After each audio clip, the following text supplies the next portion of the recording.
So I want to thank Patrick and Kadena for arranging this wonderful event. Thank all of you, ladies and gentlemen, for coming here this evening to hear something about forbidden archaeology, evidence for extreme human antiquity. So first of all, I'll introduce myself as a researcher in human origins for the International Society for Krishna Consciousness. My work in human origins is inspired by my studies in the ancient Sanskrit writings of India. So this may seem a bit unusual in these days to be mixing science and spirituality, but I've found there's quite a bit of interest in these things even within the mainstream scientific circles. I've been invited to make presentations on my work at some of the leading scientific institutions in the world, like the Royal Institution in London, the Russian Academy of Sciences in Moscow, the Indian Institute of Science in Bangalore, and many other such institutions throughout the world. So the question that I'm dealing with is, how old is our human species? And today, the most common answer to that question comes from the modern followers of Charles Darwin. And they tell us that the first humans like us appeared on Earth less than 200,000 years ago. They would say before that time there were no humans like us present on Earth. There were only more primitive, ape-like human ancestors. However, the ancient Sanskrit writings of India tell a different story. They inform us that humans like us have existed for many millions of years on Earth, going all the way back to the very beginnings of the history of life on this planet. So, if that's true, then we could make a prediction. If what these ancient Sanskrit writings say is true, then there should be reports of archaeological evidence for humans existing much further back in time than 200,000 years ago, perhaps going back many millions of years. So my methodology for testing that hypothesis or prediction was to carefully examine all archaeological reports from the time of Darwin until the present, and not just in English. I have a reading knowledge of German, French, Italian, Spanish, Portuguese, many of the major European languages. So I looked at reports, not just in English, but in all these different languages. And doing that research took about 8 years of continuous work. And my results were as follows. There are no reports of evidence for extreme human antiquity in the current secondary literature text. I divide the scientific literature into two parts, primary and secondary. By primary scientific literature, I mean original reports by scientists, archaeologists, geologists, paleontologists, published in the professional scientific literature. By secondary literature, I mean literature that's based on the primary literature, like textbooks, survey studies, and things like that. So, first finding, not so surprising. You're not going to find any reports of human beings existing millions of years ago in the current secondary literature, the textbooks. Now, my second finding was a little more interesting, namely that there are many reports of evidence for extreme human antiquity in the primary scientific literature, past and present. So I collected those reports and put them into this book, Forbidden Archaeology, which many of you have. As you can see, it's quite a big book, 900 pages. Therefore, some people call it forbidding archaeology.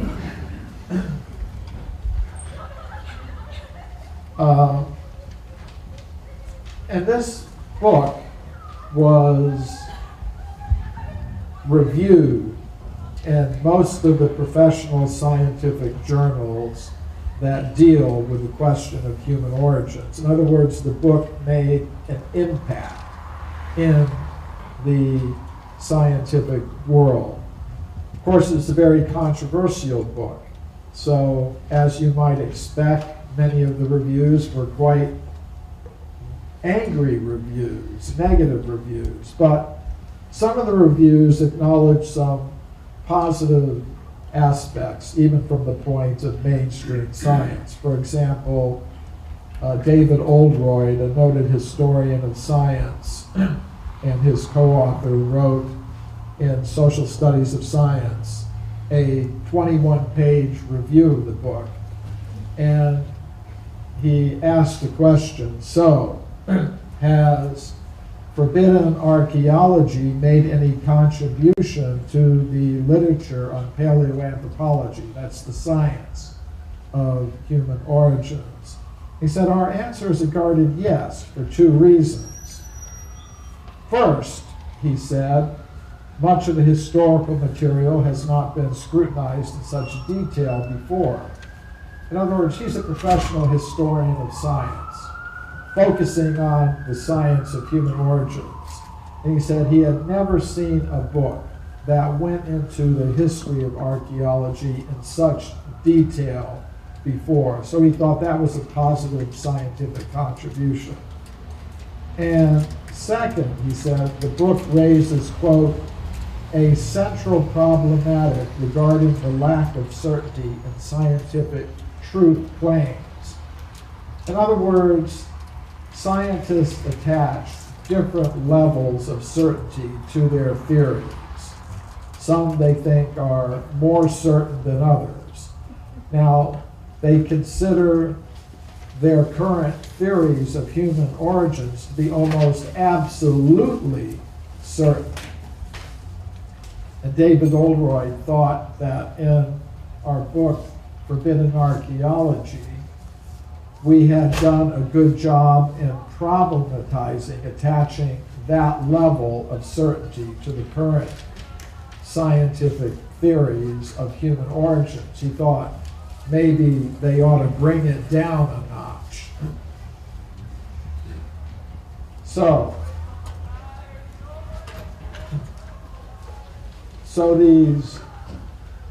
this book, Forbidden Archaeology, is, as I said, 900 pages long. So some people asked for a shorter version. So we did bring out a shorter version called The Hidden History of the Human Race.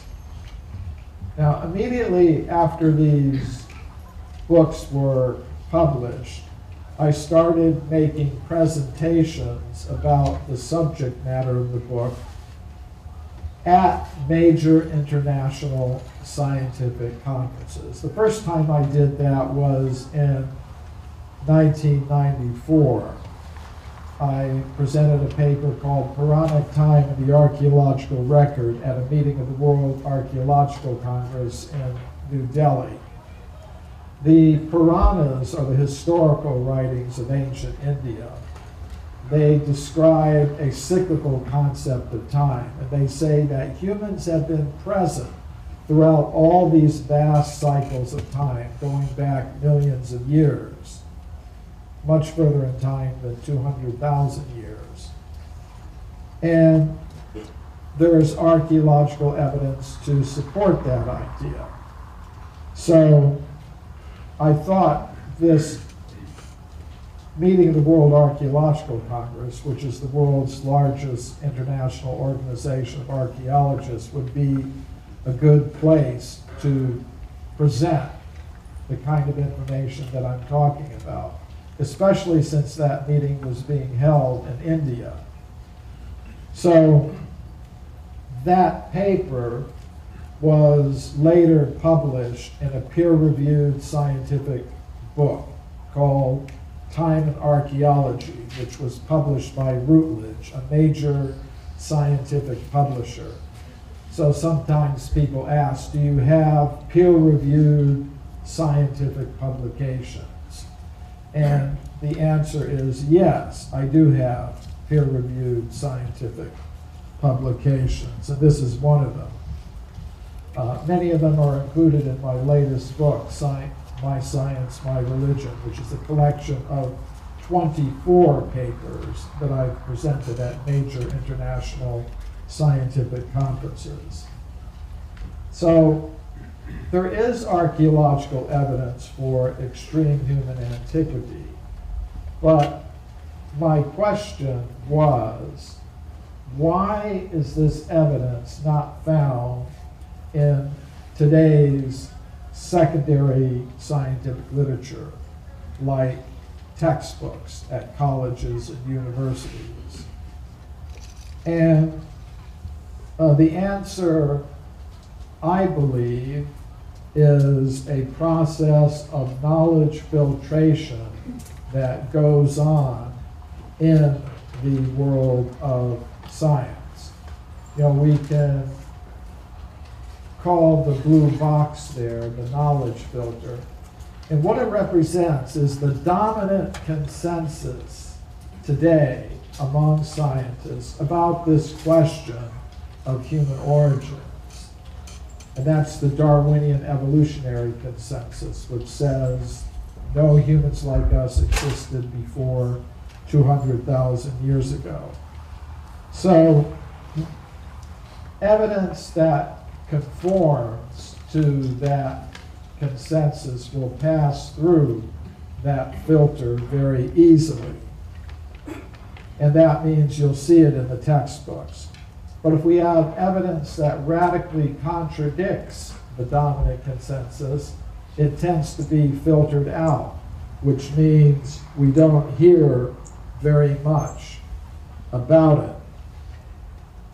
And one of the reviewers of Forbidden Archaeology understood this point that we were trying to make. This was a review, it was originally published in the French language in L'Anthropologie by Marilyn Patoumati, who is a French archaeologist. She wrote, Primo and Thompson have written a provocative work that raises the problem of the influence of the dominant ideas of a time period on scientific research. These ideas can compel the researchers to orient their analyses according to the conceptions that are permitted by the scientific community. So that's more or less stating in academic language what we were talking about when we spoke of knowledge filtration. The dominant consensus ideas in the scientific community can influence how scientists treat evidence that comes to their attention. And the effect is that they filter out the evidence that radically contradicts their dominant consensus. Now I'm going to give some examples of the kind of evidence that I'm talking about. I'm going to be starting with some discoveries that are fairly close to what most scientists are now prepared to accept in terms of how old our human species is. And then gradually I'm going to go further and further back in time.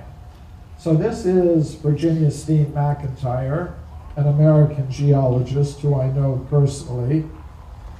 When she was a young scientist just starting out in her career in geology, she was involved in dating an archaeological site in Mexico called Hueyatlaco. It's in central Mexico near the town of Puebla. A team of archaeologists, Mexican and American archaeologists, had uncovered stone tools and weapons there. And this is the excavation at Hueyatlaco. It was a very professional excavation. The artifacts were photographed in place in the layers of rock in which they were found. And of course, the archaeologists were interested to know how old these things were. So they called a team of geologists to the site to date it. And Virginia Steen McIntyre and her colleagues used 4 scientific methods to date the site, and I'll mention a couple of them. In the same layers with the stone tools, animal bones with cut marks on them were found. And the geologists used the uranium series method to date those bones. They got an age of 245,000 years. Above the layer with the stone tools and the animal bones was a layer of volcanic ash. The geologists used the zircon fission trap method to date those layers of ash. They got an age of 270,000 years. Using all 4 methods that they employed, the geologists concluded the site must be at least 250,000 years old. But the archaeologists said, that's impossible. According to their theories, human beings capable of making the artifacts did not exist anywhere in the world 250,000 years ago, and what to speak of being present in North America. Their current idea is that there were no humans in North America any earlier than about 20,000 years ago maximum. So the archaeologists refused to publish the report given by their own hand-picked team of geologists. So this upset Virginia Steen McIntyre and her colleagues. So they decided to independently publish the age for the site. But when they did that, they experienced, this is the report that they published. When they published this report, they experienced an extreme negative backlash from their colleagues in the scientific world because they had dared to publish something that so radically contradicted the dominant consensus on human antiquity. And Virginia Steen McIntyre lost a teaching position that she held at a university in the United States, and she had been a rising star in her profession, but suddenly her career was finished because she had dared publish something like this. And she wrote to the editor of the journal that was courageous enough to publish a report. Not being an anthropologist, I didn't realize how deeply woven into our thought the current theory of human evolution has become. Our work at Hueyatlaco has been rejected by most archaeologists because it contradicts that theory, period. So this is how this knowledge filtering process can operate. Now I'm going to go back a little further into the history of archaeology. This is Jacques Boucher de Pere, who was one of the founders of archaeology in the the mid-19th century. He lived in France. And at a place called Moulin-Quignon, near the town of Abbeville in northeastern France, in the Somme River Valley, he conducted an excavation. And in this excavation, he found an anatomically modern human jawbone. He found it in this layer of his excavation here, along with many stone tools and weapons. Now, according to modern geologists, this layer here at Moulin-Quignon is about 430,000 years old. So it was quite a controversial discovery. There were intense debates about this anatomically modern human jawbone being found in such ancient deposits. So many of the scientists proposed, okay, here's what probably happened. Somebody probably went to a nearby Roman cemetery, a couple thousand years old, got a jawbone from this Roman cemetery, then went secretly to the excavation, buried it for Jacques Boucher de Perret to find. And that's the explanation. And actually, this is what you see in the textbooks today about this discovery.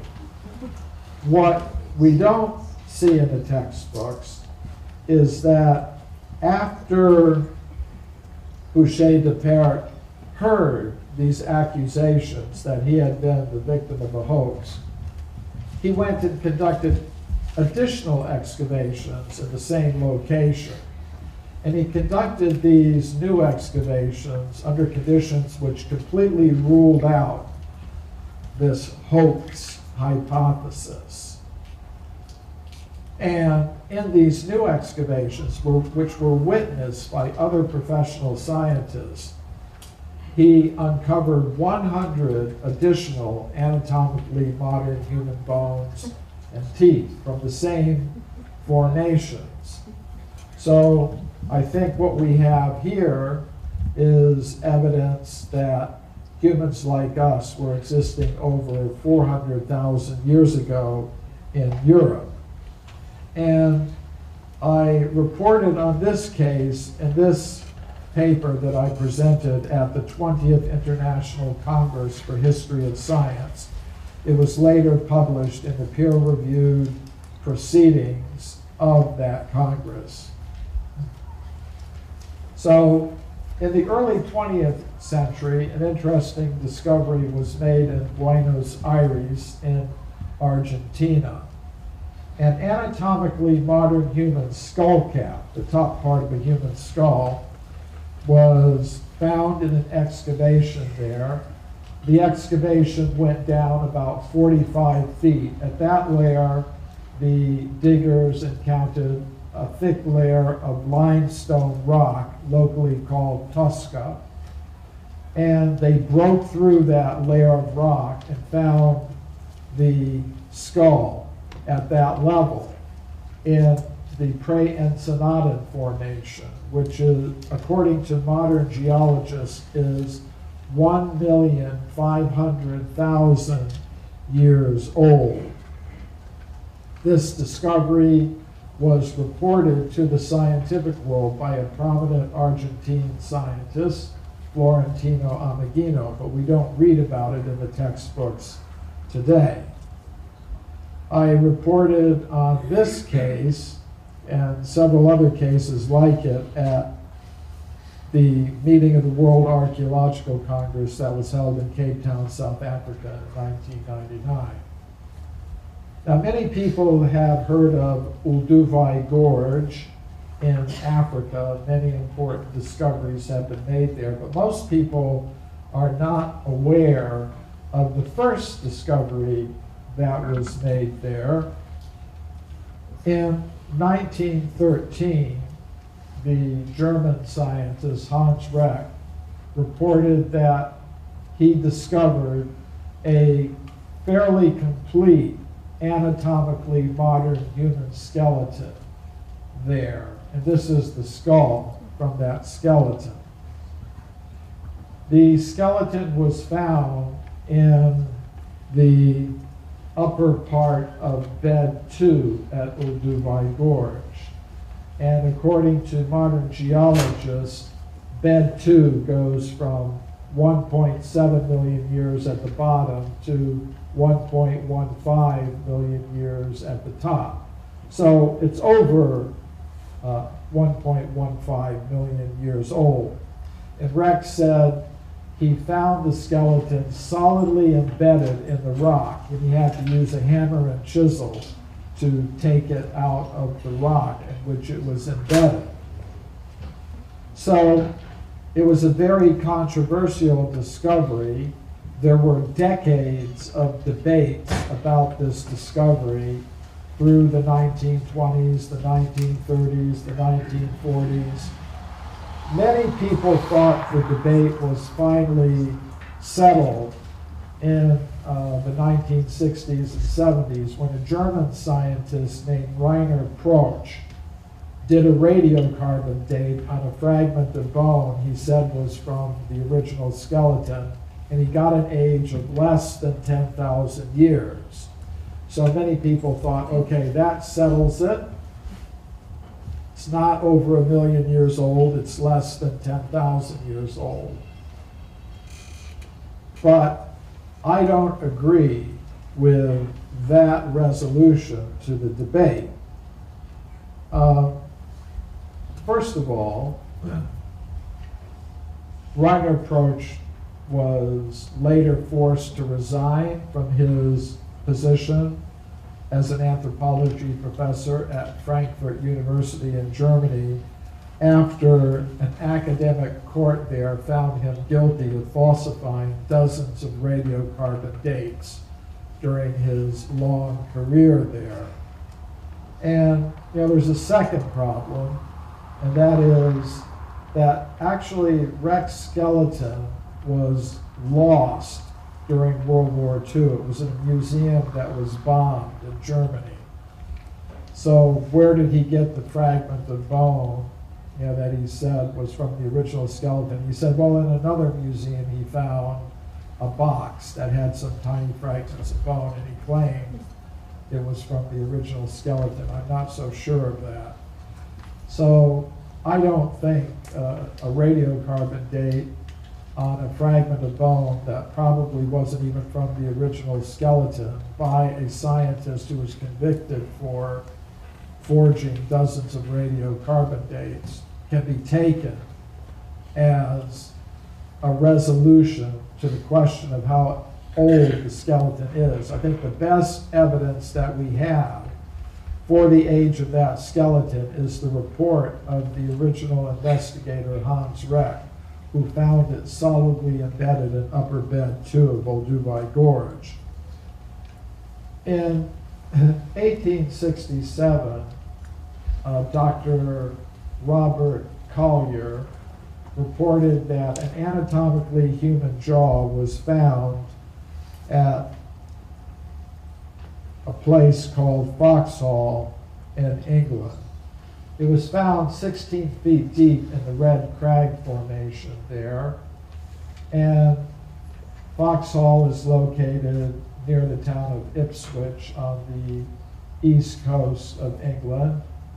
And according to modern geologists, the Red Crag Formation in which this human jawbone was found is between 2 and 3 million years old. In 1979, Mary Leakey announced the discovery of footprints at a place called Laetoli in the country of Tanzania, East Africa. The footprints were found in layers of solidified volcanic ash that had been dated using the potassium-argon method as being 3,700,000 years old. In her original report, published in National Geographic magazine, Mary Leakey said the Laetoli footprints are indistinguishable from modern human footprints. Other scientists also agree. Paleontologist Tim White said, "Make no mistake about it, they are like modern human footprints." Now, neither Mary Leakey nor Tim White believe that humans like us made those footprints. According to their understanding, humans like us first came into existence less than 200,000 years ago. So how did they explain the footprints? Well, they said about 3-4 million years ago in Africa, there must have existed some type of ape man who had feet exactly like modern human feet. And that's how the footprints were made. Now, that's an interesting idea. However, there is no physical evidence to support that idea. We have the skeletons of the ape men who existed at that time. They're called Australopithecus. And the foot bones of Australopithecus have been discovered in a place called Sterkfontein in South Africa. And the foot structure of Australopithecus is not like that of a modern human being. It's like that of a chimpanzee with long toes, sort of like human fingers, and a first toe that can move out to the side like a human thumb. Actually, the only creature known to science today from skeletal evidence that has a foot exactly like a modern human foot is a human being like ourselves. So, what did Mary Leakey actually find? I think she found evidence that humans like us were existing between 3 and 4 million years ago in Africa. Now, some people might say, okay, footprints are a little bit ambiguous. It would be better if you had some human skeletons that were 3 or 4 million years old. And such things have been reported in the professional scientific literature. In the late 19th century, the Italian geologist Giuseppe Ragazzoni reported excavating several human skeletons at a place called Castanedolo in northern Italy. This is the skull cap from one of these human skeletons.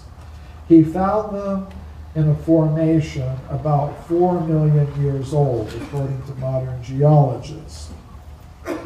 I went to that village of Castanedolo, and I met this gentleman there, and he gave me a copy of a very rare geological report about this discovery. And from the information in the report, we were able to locate the place where the discovery was made. Now, when some scientists hear that an anatomically modern human skeleton has been found in layers of rock 4 million years old, they say, okay, this is very easy to explain. Here's what probably happened.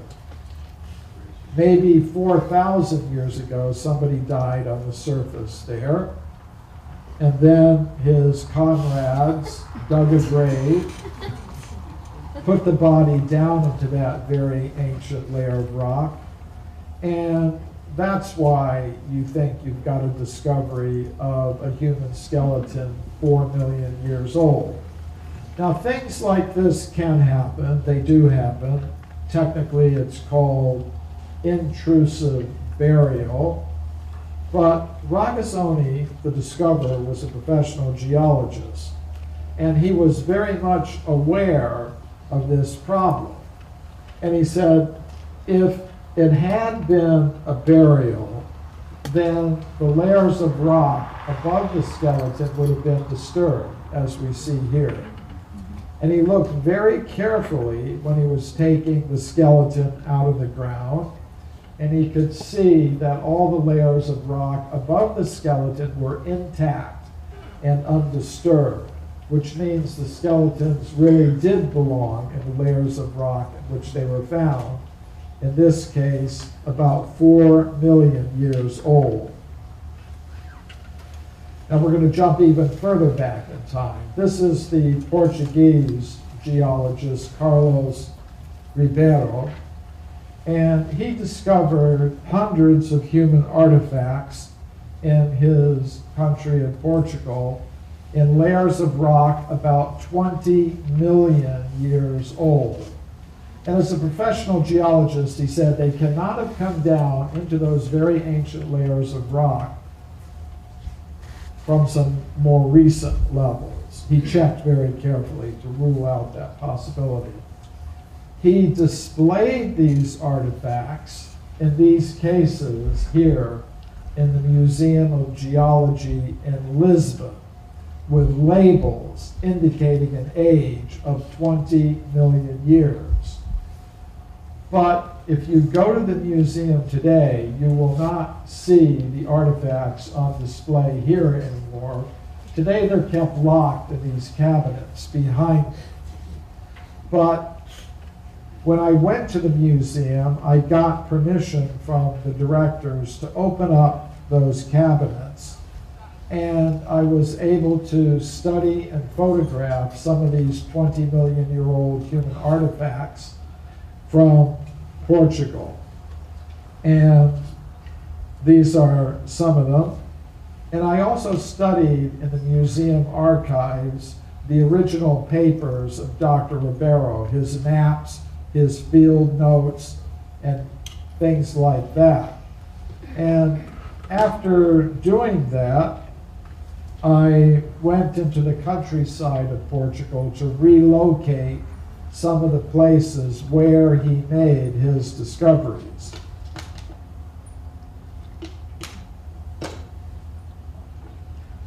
For example, this is the quarry at Morganheira, where he found human artifacts in layers of rock 20 million years old. This is one of the artifacts he found there. It's an implement made of flint. It's got a nice point on it with some use marks showing how it was used 20 million years ago. It's got his original label on it in the museum collection. Now it's interesting what happened. When Ribeiro was alive, he displayed these artifacts in the Museum of Geology in Lisbon with labels showing an age of 20 million years. After he died, his colleagues in the museum did something interesting. They left the artifacts on display, but they wrote new labels for all of them, giving them far younger ages. This is the label that they wrote for the artifact I just showed you. It's the second line gives the age. It says Paleolithico Superior. That means the upper Paleolithic period. So, according to archaeologists, that period, the upper Paleolithic in Europe, goes back about 20,000 years. So they thought 20 million years, that's impossible. That can't possibly be true. 20,000 years sounds better. So they wrote new labels for all of the artifacts. And then the next generation of officials in the museum just put the whole collection away in the 1950s. And I'm the first researcher to see these things in decades.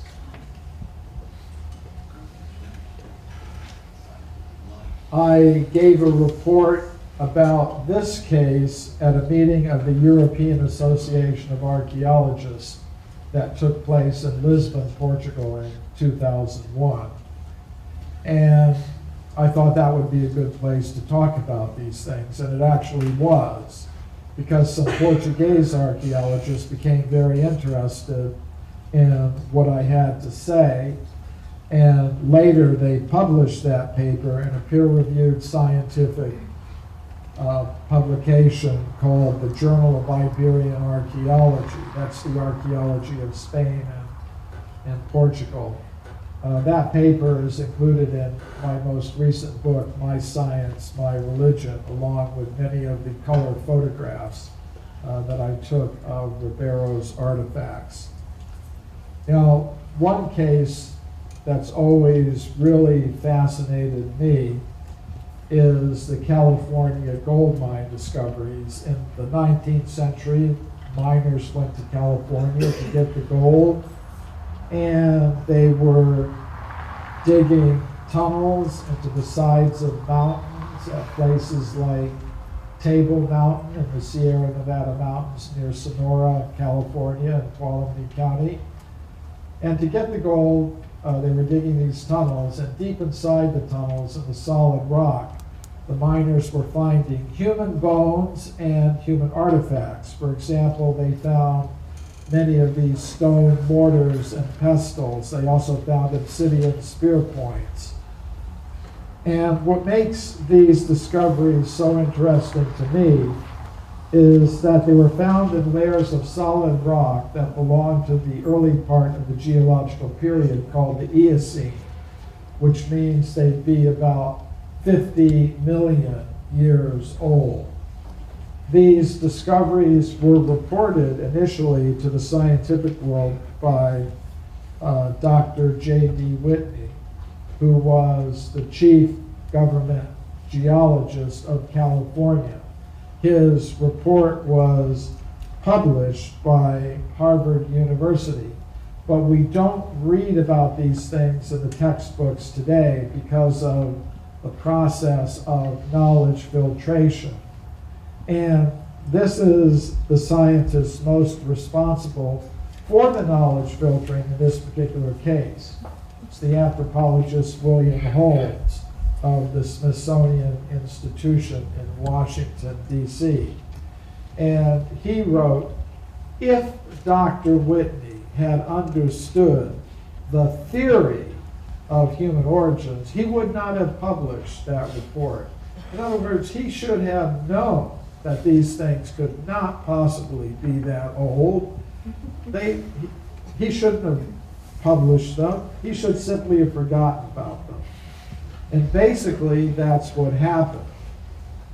However, a few years ago, some years ago, I was a consultant for a documentary called The Mysterious Origins of Man that was shown on the NBC network.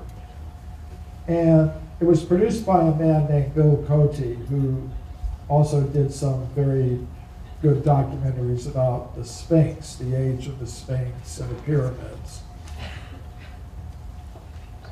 Bill Cote had gotten a copy of my book, Forbidden Archaeology, and he wanted to include some cases from the book in this documentary, which, do we have copies of the documentary here?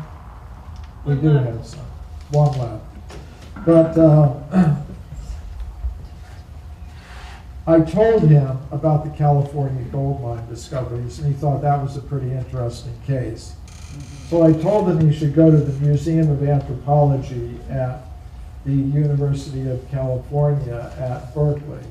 So he did go there, but the museum officials refused to allow him to see the artifacts. They said, well, you probably have a very tight deadline. We just wouldn't have time to go into our collections and find these things for you. And he said, no, I've got several months to do that. And they said, well, we have another problem. We would have to pay our staff overtime. Bill Cote said, I'll pay all the overtime expenses. And finally, they just said, no. Now, later, I was able to go, it's interesting what happened. Although he wasn't able to go in and get new video footage of the artifacts, we were able to find some photographs that Dr. Whitney had taken in the 19th century. So he did wind up with some images he could use in The Mysterious Origins of Man. But it was really interesting what happened when scientists found out that NBC was going to show this documentary featuring my work and the work of others in the alternative history field, like Graham Hancock and Robert Ball, John Anthony West, and others. Scientists were outraged. They tried to stop NBC from showing the documentary. They weren't successful. NBC did show it several times. So that really outraged these scientists. So they went to the Federal Communications Commission, which is the agency of the United States government that licenses and regulates the television industry. And they tried to get the government to investigate NBC, censure NBC. They wanted the government to force NBC to broadcast an apology for having shown the documentary. And they also wanted the government to fine NBC millions of dollars so they would never do something like this again. Now, I'm happy to say the government didn't do any of that, but I thought it was very interesting that these kinds of attempts were made. Later, I was able to get into the museum collections myself. I'm a member of the World Archaeological Congress, and I had made a proposal to present a paper about the California gold mine discoveries at their next big international congress. That proposal was accepted. So I was able to go to the museum officials with that letter of acceptance. On that basis, they decided they would let me personally see the artifacts for my personal scientific research, not for television broadcast or anything like that. But the artifacts are not kept in the museum itself. They're kept in a storage building several miles from the museum. And, you know, to get there, you have to be accompanied by a museum official. You go through all kinds of heavy security. I mean, sometimes people think it's just something from Indiana Jones movies, that there's strange stuff in the museum collections that you don't get to see normally, but it's not just an Indiana Jones movie type of thing. So we did get in to see them, and those are some of the artifacts from the as you can see, it's in a storage building several miles from the museum. And then I went into the mountains of California. This is Table Mountain as it looks today. And we were able to find some of the old 19th century gold mining tunnels where these objects were originally discovered. And it should be possible to do more research there. And this is the paper that I presented at the meeting of the World Archaeological Congress about these discoveries.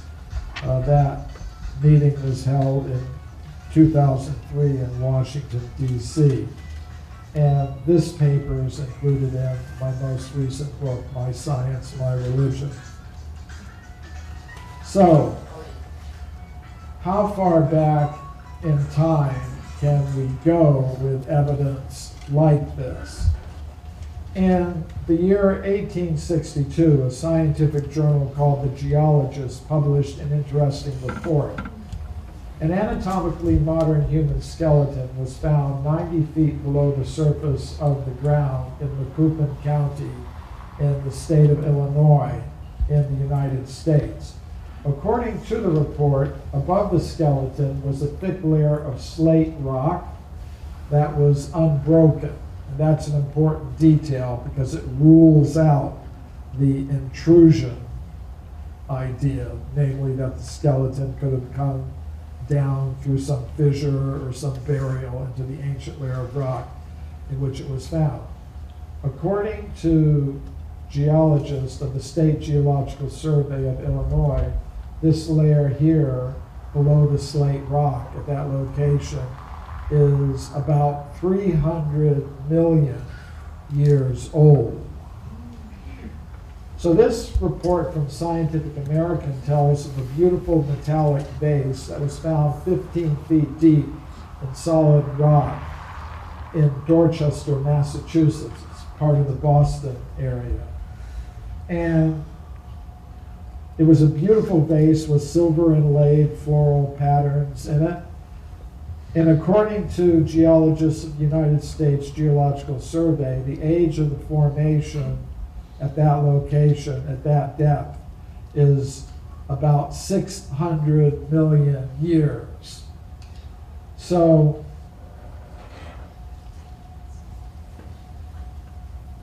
actually, you know, I could keep you here from now until Christmas, going through one case after another, but you know, I'm not going to do that. I just wanted to give a representative sample of the kind of evidence that I'm talking about. There are hundreds of these cases, literally. And the implication of this evidence is that it contradicts the dominant theory today about human origins and antiquity.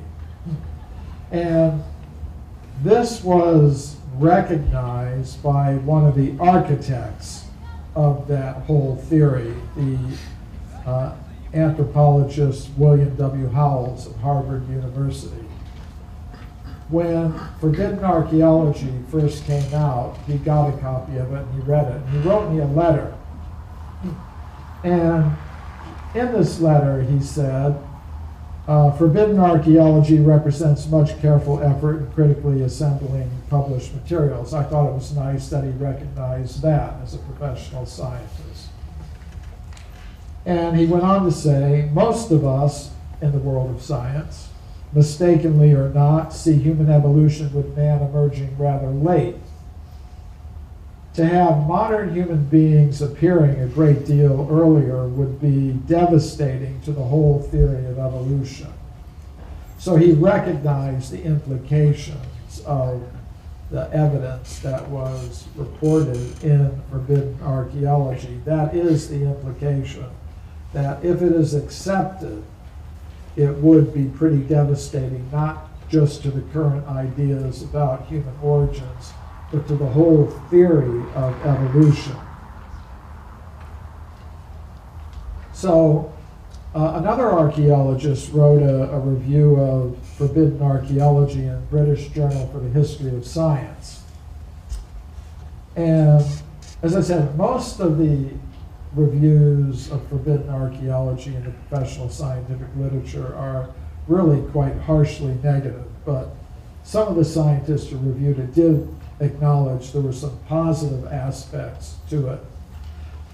Tim Murray wrote that Forbidden Archaeology, quote, provides the historian of archaeology with a useful compendium of case studies in the history and sociology of scientific knowledge, which can be used to foster debate within archaeology about how to describe the epistemology of one's discipline.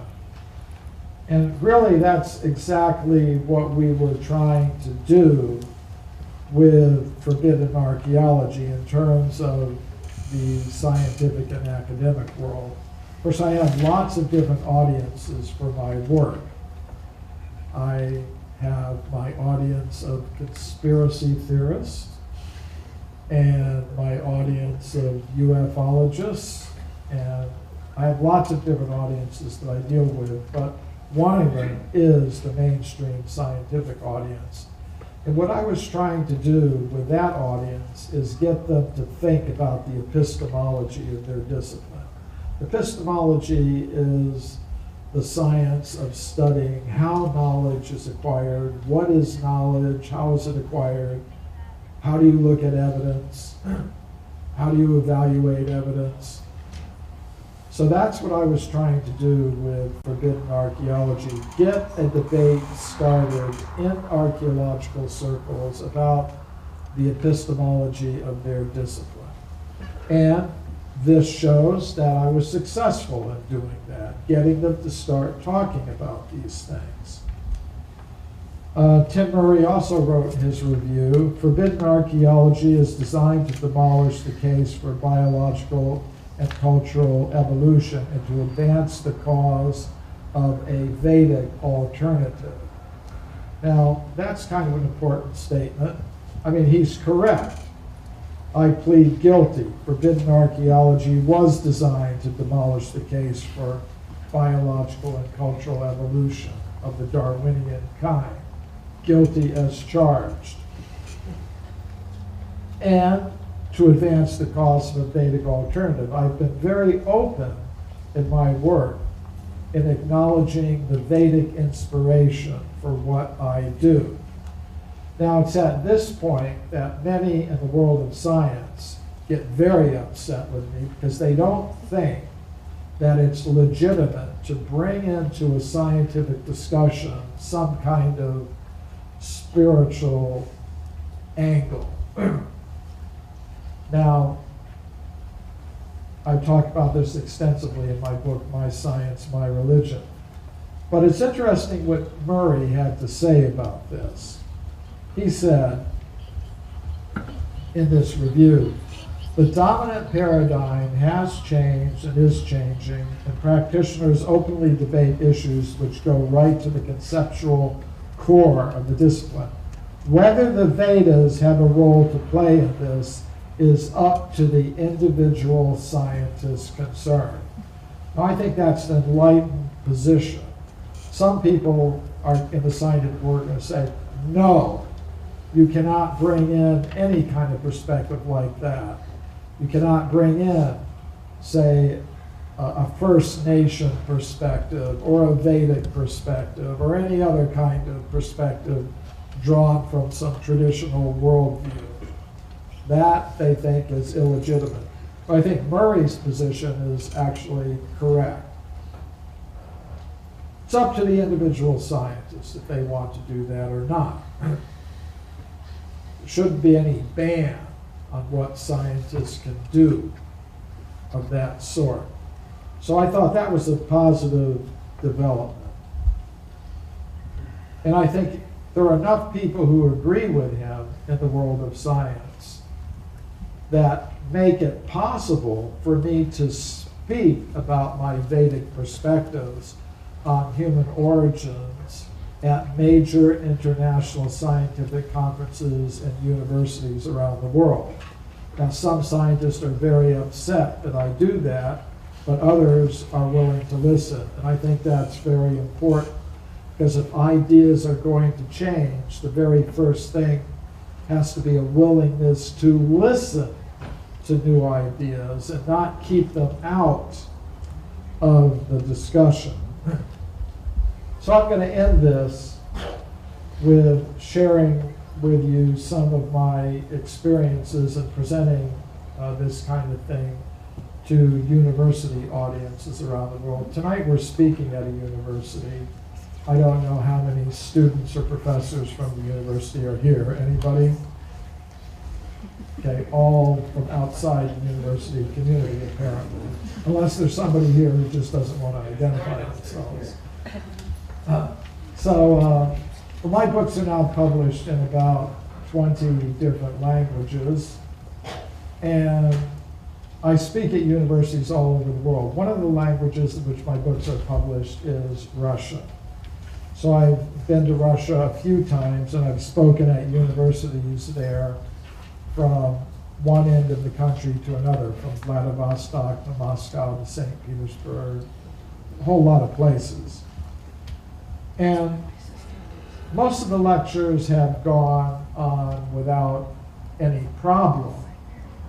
However, at one university there was a problem. It's the Tyumen State University, which is in Siberia, in one of the big oil towns that have opened up in Siberia. As many of you know, Russia's wealth is pretty much based on its oil and natural gas industry. So there have been huge developments and huge cities springing up in Siberia connected with that.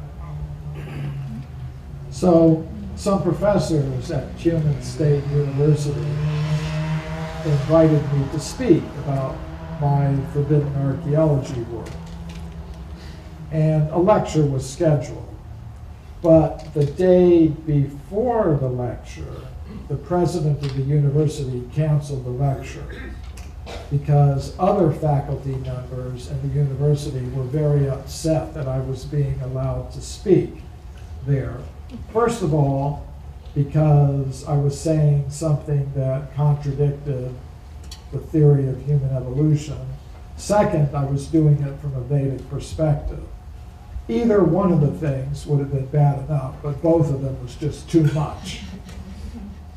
So the professors who invited me tried to get the president of the university to change his mind. But the pressure from the other side was just too great, so he wouldn't change his mind.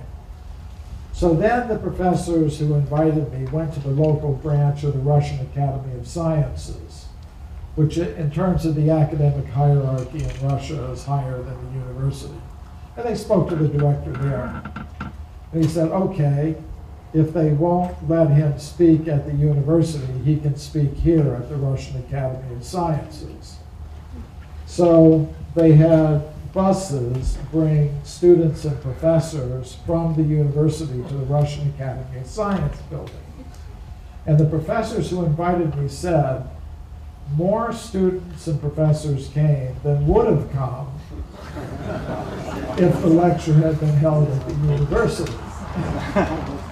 Because everybody was wondering, what is this man going to say that's so dangerous?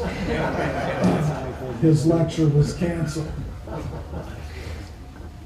So it was a really interesting event, and then afterwards I had a private meeting with the local director of the Russian Academy of Sciences and some of the scientists who had invited me to speak.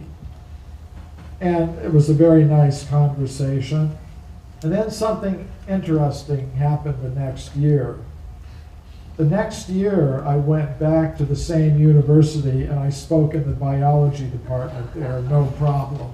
I guess they decided, better just let him speak and let the students make up their minds about it. I mean, he's only going to be here one day. We have them all the rest of the year. So, and this doesn't happen, you know, just in, I mean, Russia I have found to be in many ways a very open country. I was allowed to speak at the Russian Academy of Sciences main headquarters in Moscow.